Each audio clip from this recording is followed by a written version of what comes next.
യോഹന്നാൻ അധ്യായം 18.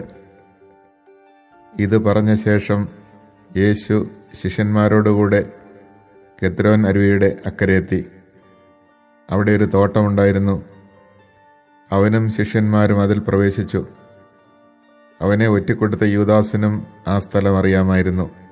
കാരണം യേശു പലപ്പോഴും ശിഷ്യന്മാരോടുകൂടെ അവിടെ സമ്മേളിക്കാറുണ്ടായിരുന്നു. യൂദാസ് ഒരു ഗണം പടയാളികളെയും പുരോഹിത പ്രമുഖന്മാരുടെയും ഫരിസേയരുടെയും അടുക്കൽ നിന്ന് സേവകരെയും കൂട്ടി പന്തങ്ങളും വിളക്കുകളും ആയുധങ്ങളുമായി അവിടെ എത്തി. തനിക്ക് സംഭവിക്കാനിരിക്കുന്നതെല്ലാം അറിഞ്ഞിരുന്ന യേശു മുമ്പോട്ട് വന്ന് അവരോട് ചോദിച്ചു, നിങ്ങൾ ആരെയാണ് അന്വേഷിക്കുന്നത്? അവർ പറഞ്ഞു, നസറായനായ യേശുവിനെ. യേശു പറഞ്ഞു, അത് ഞാനാണ്. അവനെ ഒറ്റിക്കൊടുത്ത യൂദാസും അവരോടുകൂടെ ഉണ്ടായിരുന്നു. ഞാനാണെന്ന് അവൻ പറഞ്ഞപ്പോൾ അവർ പിൻവലിയുകയും നിലം പതിക്കുകയും ചെയ്തു. അവൻ വീണ്ടും ചോദിച്ചു, നിങ്ങൾ ആരെ അന്വേഷിക്കുന്നു? അവർ പറഞ്ഞു, നസറായനായ യേശുവിനെ. യേശു പ്രതിവചിച്ചു, ഞാനാണ് എന്ന് നിങ്ങളോട് പറഞ്ഞുവല്ലോ. നിങ്ങൾ എന്നെയാണ് അന്വേഷിക്കുന്നതെങ്കിൽ ഇവർ പൊയ്ക്കൊള്ളട്ടെ.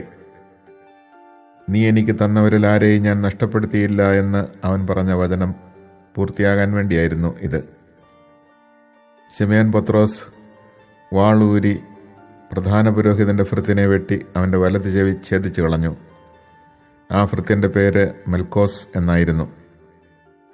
യേശു പത്രോസിനോട് പറഞ്ഞു, വാൾ ഉറയിലിടുക. പിതാവ് എനിക്ക് നൽകിയ പാനപാത്രം ഞാൻ കുടിക്കേണ്ടയോ? അപ്പോൾ പടയാളികളും അവരുടെ അധിപനും യഹൂദരുടെ സേവകരും കൂടി യേശുവിനെ പിടിച്ച് ബന്ധിച്ചു. അവർ അവനെ ആദ്യം അന്നാസിൻ്റെ അടുക്കിലേക്ക് കൊണ്ടുപോയി. കാരണം അവൻ ആ വർഷത്തെ പ്രധാന പുരോഹിതനായ കയ്യാഫാസിൻ്റെ അമ്മായിയപ്പനായിരുന്നു. ജനങ്ങൾക്ക് വേണ്ടി ഒരാൾ മരിക്കുന്നത് യുക്തമാണെന്ന് യഹൂദരെ ഉപദേശിച്ചത് കയ്യാഫാസാണ്. ശിമയോൻ പത്രോസും മറ്റൊരു ശിഷ്യനും യേശുവിനെ അനുഗമിച്ചിരുന്നു. ആ ശിഷ്യനെ പ്രധാനാചാര്യന് പരിചയമുണ്ടായിരുന്നതിനാൽ അവൻ യേശുവിനോടുകൂടെ പ്രധാന പുരോഹിതൻ്റെ കൊട്ടാരമുറ്റത്ത് പ്രവേശിച്ചു. പത്രോസാകട്ടെ പുറത്ത് വാതിൽക്കൽ നിന്നു. അതിനാൽ പ്രധാന പുരോഹിതൻ്റെ പരിചയക്കാരനായ മറ്റേ ശിഷ്യൻ പുറത്തു ചെന്ന് വാതിൽ കാവൽക്കാരിയോട് സംസാരിച്ച് പത്രോസിനെയും അകത്ത് പ്രവേശിപ്പിച്ചു. അപ്പോൾ ആ പരിചാരിക പത്രോസിനോട് ചോദിച്ചു, നീയും ഈ മനുഷ്യൻ്റെ ശിഷ്യന്മാരിൽ ഒരുവനല്ലേ? അല്ല എന്നവൻ പറഞ്ഞു. തണുപ്പായിരുന്നതിനാൽ ഭൃത്യരും സേവകരും തീ കായുകയായിരുന്നു. പത്രോസും അവരോടൊപ്പം തീ കാഞ്ഞുകൊണ്ടിരുന്നു.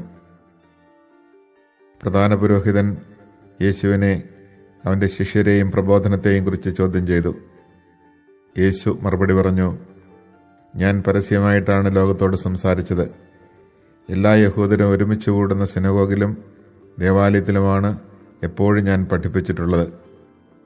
രഹസ്യമായി ഞാൻ ഒന്നും സംസാരിച്ചിട്ടില്ല.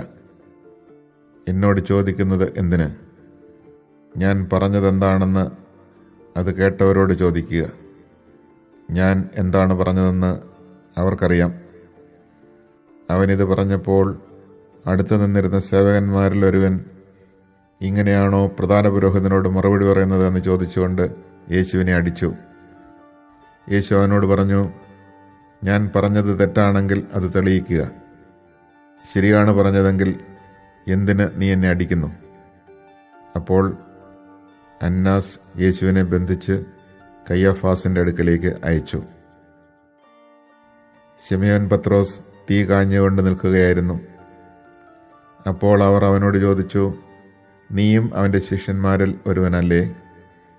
അല്ല എന്നവൻ തള്ളിപ്പറഞ്ഞു. പ്രധാന പുരോഹിതൻ്റെ ഭൃത്യരിൽ ഒരുവനും പത്രോസ് ചെവിച്ഛേദിച്ചവൻ്റെ ചാർച്ചക്കാരനുമായൊരുവൻ അവനോട് ചോദിച്ചു, ഞാൻ നിന്നെ അവനോടുകൂടെ തോട്ടത്തിൽ കണ്ടതല്ലേ? പത്രോസ് വീണ്ടും തള്ളിപ്പറഞ്ഞു. ഉടനെ കോഴി കൂവി. യേശുവിനെ അവർ കയ്യഫാസിൻ്റെ അടുത്ത് നിന്ന് പ്രത്തോറിയത്തിലേക്ക് കൊണ്ടുപോയി. അപ്പോൾ പുലർച്ചെയായിരുന്നു. അശുദ്ധരാകാതെ പെസഹ ഭക്ഷിക്കേണ്ടതിനാൽ അവർ പ്രത്തോറിയത്തിൽ പ്രവേശിച്ചില്ല. അതിനാൽ പീലാത്തോസ് പുറത്ത് അവരുടെ അടുക്കൽ വന്ന് ചോദിച്ചു, ഈ മനുഷ്യനെതിരെ എന്താരോപണമാണ് നിങ്ങൾ കൊണ്ടുവരുന്നത്? അവർ പറഞ്ഞു, ഇവൻ തിന്മ പ്രവർത്തിക്കുന്നവനല്ലെങ്കിൽ ഞങ്ങൾ ഇവനെ നിനക്ക് ഏൽപ്പിച്ചു തരികയില്ലായിരുന്നു.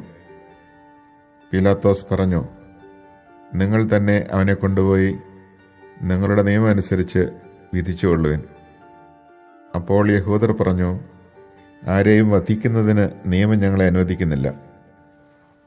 ഏതു വിധത്തിലുള്ള മരണമാണ് തനിക്ക് വരാനിരിക്കുന്നതെന്ന് സൂചിപ്പിച്ചുകൊണ്ട് യേശു പറഞ്ഞ വചനം പൂർത്തിയാകാനാണ് ഇത് സംഭവിച്ചത്.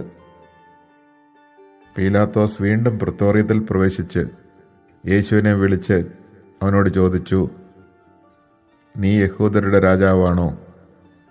യേശു പ്രതിവചിച്ചു, നീ ഇത് സ്വയമേവ പറയുന്നതോ അതോ മറ്റുള്ളവർ എന്നെപ്പറ്റി നിന്നോട് പറഞ്ഞതോ? പീലാത്തോസ് പറഞ്ഞു, ഞാൻ യഹൂദനല്ലല്ലോ. നിന്റെ ജനങ്ങളും പുരോഹിത പ്രമുഖന്മാരുമാണ് നിന്നെ എനിക്ക് ഏൽപ്പിച്ചു തന്നത്. നീ എന്താണ് ചെയ്തത്? യേശു പറഞ്ഞു, എൻ്റെ രാജ്യം ഐഹികമല്ല. ആയിരുന്നുവെങ്കിൽ ഞാൻ യഹൂദർക്ക് ഏൽപ്പിക്കപ്പെടാതിരിക്കാൻ എൻ്റെ സേവകർ പോരാടുമായിരുന്നു. എന്നാൽ എൻ്റെ രാജ്യം ഐഹികമല്ല. പീലാത്തോസ് ചോദിച്ചു, അപ്പോൾ നീ രാജാവാണല്ലേ? യേശു പ്രതിവചിച്ചു, നീ തന്നെ പറയുന്നു ഞാൻ രാജാവാണെന്ന്. ഇതിനു വേണ്ടിയാണ് ഞാൻ ജനിച്ചത്. ഇതിനുവേണ്ടിയാണ് ഞാൻ ഈ ലോകത്തിലേക്ക് വന്നതും സത്യത്തിന് സാക്ഷ്യം നൽകാൻ. സത്യത്തിൽ നിന്നുള്ളവൻ എൻ്റെ സ്വരം കേൾക്കുന്നു. പീലാത്തോസ് അവനോട് ചോദിച്ചു, എന്താണ് സത്യം? ഇത് ചോദിച്ചിട്ട് അവൻ വീണ്ടും യഹൂദരുടെ അടുത്തേക്ക് ചെന്ന് അവരോട് പറഞ്ഞു, അവനിൽ ഒരു കുറ്റവും ഞാൻ കാണുന്നില്ല. എന്നാൽ പെസഹാ ദിവസം ഞാൻ നിങ്ങൾക്ക് ഒരുവനെ സ്വതന്ത്രനായി വിട്ടുതരുന്ന പതിവുണ്ടല്ലോ.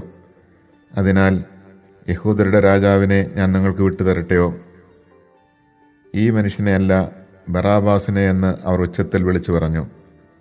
Barabbas കൊള്ളക്കാരനായിരുന്നു.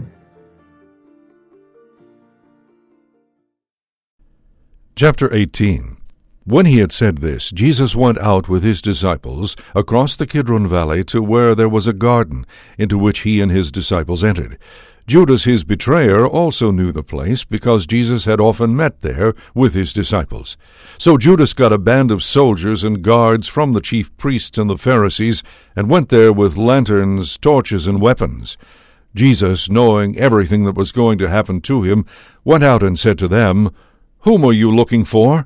They answered him, "Jesus the Nazarene." He said to them, "I am." Judas his betrayer was also with them. When he said to them, "I am," they turned away and fell to the ground. So he again asked them, "Whom are you looking for?" They said, "Jesus the Nazarene." Jesus answered, "I told you that I am. So if you are looking for me, let these men go." This was to fulfill what he had said, "I have not lost any of those you gave me." Then Simon Peter, who had a sword, drew it, struck the high priest's slave, and cut off his right ear. The slave's name was Malchus. Jesus said to Peter, "Put your sword into your scabbard. Shall I not drink the cup that the Father gave me?" So the band of soldiers, the tribune, and the Jewish guards seized Jesus, bound him, and brought him to Annas first. He was the father-in-law of Caiaphas, who was high priest that year. It was Caiaphas who had counseled the Jews that it was better that one man should die rather than the people. Simon Peter and another disciple followed Jesus. Now the other disciple was known to the high priest, and he entered the courtyard of the high priest with Jesus. But Peter stood at the gate outside. So the other disciple, the acquaintance of the high priest, went out and spoke to the gatekeeper and brought Peter in. Then the maid who was the gatekeeper said to Peter, "You are not one of this man's disciples, are you?" He said, "I am not." Now the slaves and the guards were standing around a charcoal fire that they had made because it was cold, and were warming themselves. Peter was also standing there keeping warm. The high priest questioned Jesus about his disciples and about his doctrine. Jesus answered him, "I have spoken publicly to the world. I have always taught in a synagogue or in the temple area where all the Jews gather, and in secret I have said nothing. Why ask me? Ask those who heard me what I said to them. They know what I said." When he had said this, one of the temple guards standing there struck Jesus, and said, "This is the way you answer the high priest?" Jesus answered him, "If I have spoken wrongly, testify to the wrong. But if I have spoken rightly, why do you strike me?" Then Annas sent him bound to Caiaphas, the high priest. Now Simon Peter was standing there keeping warm, and they said to him, "You are not one of his disciples, are you?" He denied it and said, "I am not." One of the slaves of the high priest, a relative of the one whose ear Peter had cut off, said, "Didn't I see you in the garden with him?" Again Peter denied it, and immediately the cock crowed.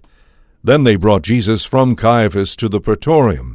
It was morning, and they themselves did not enter the praetorium in order not to be defiled, so that they could eat the Passover.